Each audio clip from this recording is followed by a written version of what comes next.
trying something a little bit new this week, a little bit different. Um, Usually Paul is on this with me, and Paul's feeling a little under the weather today, so he's in the background. He's moving the nerd knobs and taking care of all the smart guy stuff. And this week we were going to have a guest, and that kind of shifted. So, something that's important when you're doing something new is you get your reps in. So Paul and I were talking. Paul wasn't feeling good, but we thought, hey, we'll give it a go. We'll give it a shot, and we'll still broadcast an episode of Spilling the IT.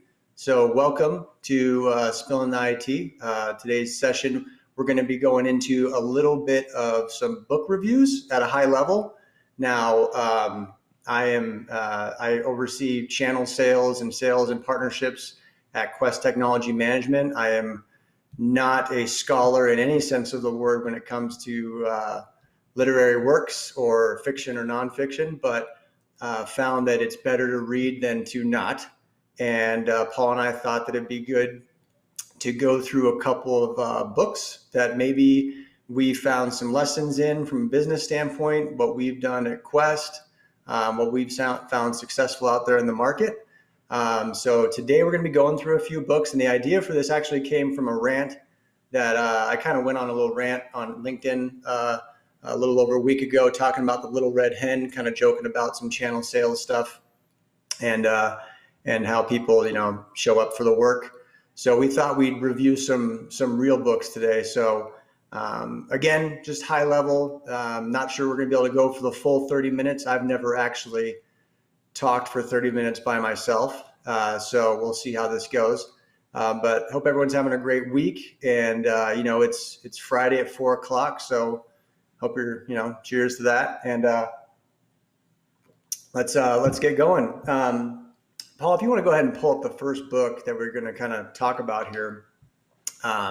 Again, all of these are not of them all are necessarily specific business books or anything like that. But from a consulting standpoint, I wanted to talk about this book here called Getting Naked. And careful what you Google when you're searching for it. But it's an awesome book about vulnerability. I know if you follow, Gary Vee or anybody like that, he talks about vulnerability is a crucial part of relating to people. And in this book, if you ever have a chance to read it, I highly recommend it if you're in any type of sales or consulting at a high level. The reason I kind of said, Paul, let's talk a little bit about this book. I'm not going to attempt to pronounce Patrick's last name. But he goes into an acquisition of an organization called Lighthouse, and he comes from a large consulting firm, and he's tasked with basically going in and figuring out why this boutique firm that they acquired is so successful. And he goes through and he peels back a lot of their methodologies, and he's a Six Sigma, black belt, green belt, operational specialist program, wire charts, all that good stuff, and goes into this firm and tries to peel back what it is that makes this organization so successful. It's an awesome read because it talks about really some of the barriers that people have when they're going through sales. So I highlighted a part that I love because it kind of goes to a lot of what we're seeing in the channel is a little bit about this. So this is about halfway into it. He's met some of the principals at the new firm called Lighthouse, and he's going at an offsite with a firm, and he's accompanying them. They do strategic consulting and things like that. So they're at an offsite, and Amy is one of the consultants. And as they're going through it, he says, "Here's it goes." So, but on more than one occasion, Amy did something that was at once ridiculous and wonderful. Often when the chief technology officer or one of the medical doctors on the team started using an acronym or term that I didn't understand, she would interrupt and ask them what it meant. Evidently, she didn't know either. And a few times the answer was obvious. Once she even provoked a parental smile from the CEO as she asked him a question that you could have known from watching ER on TV for a season. But more often than not, when Amy asked a question, one or two of the others in the room turned out to be just as confused as she was. Now, he goes on to talk about how he would have been mortified to ask those questions and thought he would have been being terrified for being caught as a consultant for not knowing the answer. And oftentimes when I'm dealing with partners and dealing with, consultants and technology advisors, there's this illusion out there that you can know everything, or you can be a specialist in all sorts of aspects of technology. And it's kind of this game that everyone plays, pretending to be an expert or a consultant in these things. And it can be around SD-WAN, it can be around security, it can be around disaster recovery, business continuity, all sorts of these items. People can sometimes be scared just to ask the stupid question. And what I love about Getting Naked and what I love about that book is it focuses on that vulnerability and really just breaking down the idea that everyone's just going to sit in the room and pretend they know what the other guy or other gal is talking about and just not say anything. But you don't really get any progress there. You don't really evolve anything there. Nothing ever actually gets done. You kind of do the happy talk thing. Everyone pretends they know what the CTO or the IT director just said, and they all kind of nod and smile and go about their business. What's great about Getting Naked and what I love about it from a quest strategy standpoint is it really kind of peels back from a consulting standpoint. Get to the deliverable you want to actually have. What are you really trying to do? What's really kind of the barriers to that, and then have enough emotional intelligence to show some vulnerability and ask the stupid questions. So there's a lot more to that book. That's like one snippet of it. There's probably 10 other items in there that are awesome to cover. But from a Getting Naked standpoint, love that book. Awesome book. Check it out if you get a chance. Really solid material. Go ahead and take a sip here. So we're going to treat, I don't know if anybody watches the Joe Rogan podcast, millions of people do. We're going to treat Paul like Jamie here. So Jamie, you want to go, or Paul, sorry, you want to go ahead and pull up that other book? Oh, there we go. All right. Speaking of Joe Rogan, David Goggins' Can't Hurt Me is an awesome story told by David Goggins, Navy SEAL, stud, ultra marathoner, just all around badass. And you can read the book, but what I highly recommend, if you're ever hitting the treadmill or going to lift weights or anything like that, or if you're cool with listening to audiobooks, he does something really cool. Is he breaks up the chapters of this book into a story about his life, but it's broken up with interviews, like podcast interviews between the chapters, where the person who's narrating it is kind of a buddy of his, who I think Goggins went and lived with him for a month and made him do all sorts of crazy, horrible things, swimming in ice cold water at 3 a.m. And I think it really scared the dude's wife about how kind of crazy this guy made him get for a minute. But they narrated the book, and they do these interviews all the way through it. And Goggins kind of goes through his evolution of where he started out as this guy who was kind of just going through the motions and kind of taking all the stuff he had dealt with in his life and his failures, and just was on that track. And then all of a sudden, for some reason, he watched, I think it was a documentary about some class, Navy SEAL class, and decided, hey, I'm going to go from some 240-pound dude spraying bugs, pre-diabetic, to a Navy SEAL. And he did it. And then it kind of talks about how he forced himself to do that. And then also all the mental tricks that he went through. Now, you're probably saying hey, Adam, what the hell does some story about a crazy ultramarathon Navy SEAL have to do with, with business or with technology? And in all the books that I like, there's kind of an underlying current about the power of the individual and your own kind of mentality. And what David articulates here, and if you don't like cursing or anything like that, might not be the best podcast to listen to. A couple F-bombs sprinkled throughout. But what he really peels out is personal accountability and being brutally honest with yourself about what you are doing, why you're doing it, and how you can kind of, he says, reach into the cookie jar for past experiences to get through tough times. So we're in IT. if it was easy, anybody could do this. Quest, our CTO Mike Dillon was talking today at our operations meeting, and we're always looking how to improve. And if it was simple, and it was easy opportunities to roll through, diverse environments and personalities and different kind of tank traps for where you might be going, anybody could do it. Quest has survived and thrived over the past 30 plus years because I believe that our environment, we kind of foster that culture of individual responsibility building to a team that helps enable that individual to continue to build the team. So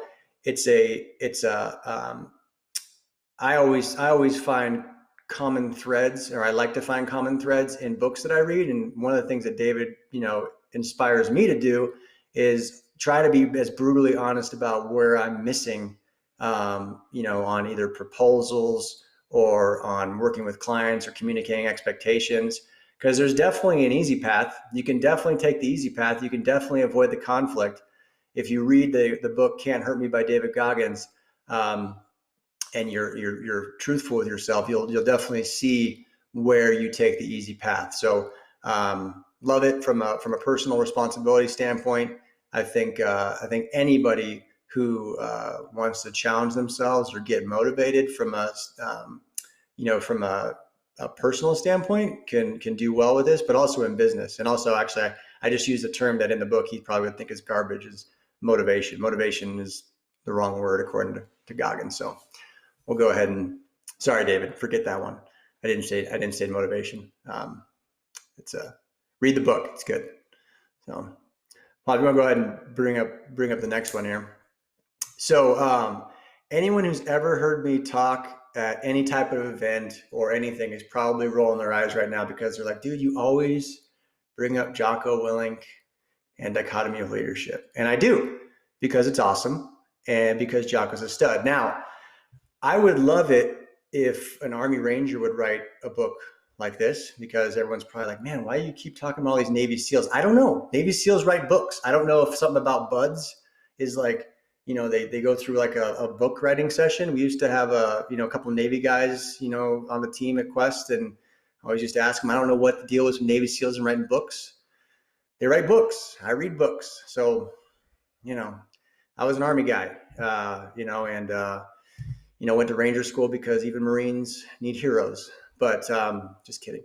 But the Dichotomy of Leadership, written by Jocko and Leif Babin, is kind of the follow up to his first book, which really talks about being decisive and getting after it, and what he does in his second book, after the extreme ownership concept was written in his first, is really talking about how there's a balance to everything, right? So you can have discipline, and you can have all sorts of aspects to your leadership, but there's also there's kind of a give and take. And why I love that is because when we're going through security evaluations with companies, when we're building on technology capabilities, when we're helping organizations evaluate their security posture, there's always risks and benefits to everything, and it starts with the people. So when you go through the Dichotomy of Leadership, he tells stories from combat. He's a Navy SEAL. He was a leader of a SEAL team, and a task. I think they call it task force Bruiser, I think, over in Ramadi, Iraq. And he talks through concepts about being strict, but also showing some leniency. Being tagged into discipline and tagged into doctrine, but also showing flexibility. Not being too overbearing. So love the book. If you have a chance to read it, I would highly recommend it. Jocko Willink is an awesome speaker, great dude to follow on Instagram, or he has a consulting firm called Echelon Front that I follow, and again, very big on discipline, personal responsibility, and being real in your assessment of what your teams can do and where they can improve. So That's that is it on the dichotomy of leadership. And I'm not sure, Paul, how we're doing on time. I know we've made it about 20 minutes here. So I think, what I just want to say is I really appreciate the fact that anybody who checks in and observes this, and, the books that we talked about today, Getting Naked, Dichotomy of Leadership by Jocko, and Can't Hurt Me by David Goggins. Awesome books. Another book that we didn't really talk about before this, but around the idea of, I wanted to talk a little bit about with the Getting Naked concept is in the channel, we support all sorts of agents and consultants and everything like that. And there is a belief that people need to be experts in something before they ask the question.